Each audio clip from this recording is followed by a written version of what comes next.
राजा श्वेत की कथा सुनिए। इंद्र से वर प्राप्त करके रघुनंदन राम महर्षि अगस्त्य के आश्रम में पहुंचे। वे शंभुक वध की कथा सुनकर बहुत प्रसन्न हुए और उन्होंने विश्वकर्मा द्वारा दिया हुआ एक दिव्य आभूषण श्री राम को अर्पित किया। वह आभूषण सूर्य के समान दीप्तिमान, दिव्य, विचित्र तथा अद्भुत था। उसे देखकर श्री राम ने महर्षि अगस्त्य से पूछा, मुनिव, विश्वकर्मा का यह अद्भुत आभूषण आपके पास कहाँ से आया?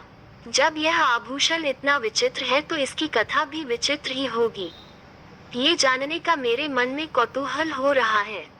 श्री राम की जिज्ञासा और कौतूहल को शांत करने के लिए महर्षि ने कहा, प्राचीन काल में एक बहुत विस्तृत वन था जो चारों ओर 100 योजन तक फैला हुआ था, परंतु उस वन में कोई प्राणी पशु पक्षी तक भी नहीं रहता था।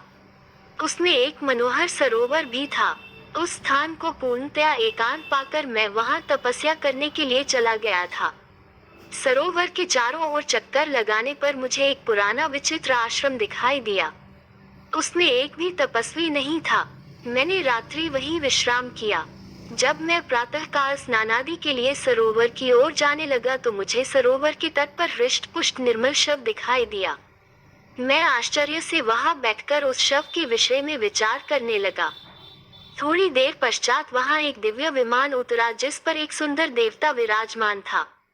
उसके चारों ओर सुंदर वस्त्राभूषणों से अलंकृत अनेक अप्सराएं बैठी थीं। उनमें से कुछ उन पर चंवर डुला रही थीं।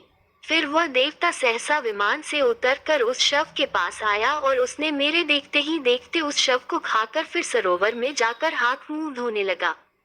जब वह पुनः विमान पर चढ़ने लगा तो मैंने उसे रोककर पूछा कि हे तेजस्वी पुरुष, कहाँ आपका ये देवों में सौम्य रूप और कहाँ ये घृणित आहार? मैं इसका रहस्य जानना चाहता हूँ। मेरे विचार से आपको ये घृणित कार्य नहीं करना चाहिए था। मेरी बात सुनकर वह दिव्य पुरुष बोला कि मेरे महायशस्वी पिता विदर्भ देश के पराक्रमी राजा थे। उनका नाम सुदेव था। उनकी 2 पत्नियां थीं जिनसे 2 पुत्र उत्पन्न हुए। एक का नाम था श्वेत और दूसरे का सुर्त। मैं श्वेत हूँ। पिता की मृत्यु के बाद मैं राजा बना और धर्मानुकूल राज्य करने लगा। एक दिन मुझे अपनी मृत्यु की तिथि का पता चल गया और मैं सुर्त को राज्य देकर इसी वन में तपस्या करने के लिए चला आया। दीर्घ काल तक तपस्या करके मैं ब्रह्मलोक को प्राप्त हुआ, परंतु अपनी भूख प्यास पर विजय प्राप्त न कर सका। जब मैंने ब्रह्मा जी से कहा तो वे बोले कि तुम मृत्युलोक में जाकर अपने ही शरीर का नित्य भोजन किया करो। यही तुम्हारा उपचार है, क्योंकि तुमने किसी को कभी कोई दान नहीं दिया, केवल अपने ही शरीर का पोषण किया है। ब्रह्मलोक भी तुम्हें तुम्हारी तपस्या के कारण ही प्राप्त हुआ है। जब कभी महर्षि अगस्त्य उस वन में पधारेंगे तभी तुम्हें भूख प्यास से छुटकारा मिल जाएगा। अब आप मुझे मिल गए हैं, अतएव आप मेरा उद्धार करें और मेरा उद्धार करने के प्रतिदान स्वरूप ये दिव्य आभूषण ग्रहण करें।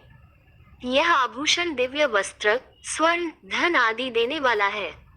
इसके साथ मैं अपनी संपूर्ण कामनाएं आपको समर्पित कर रहा हूँ।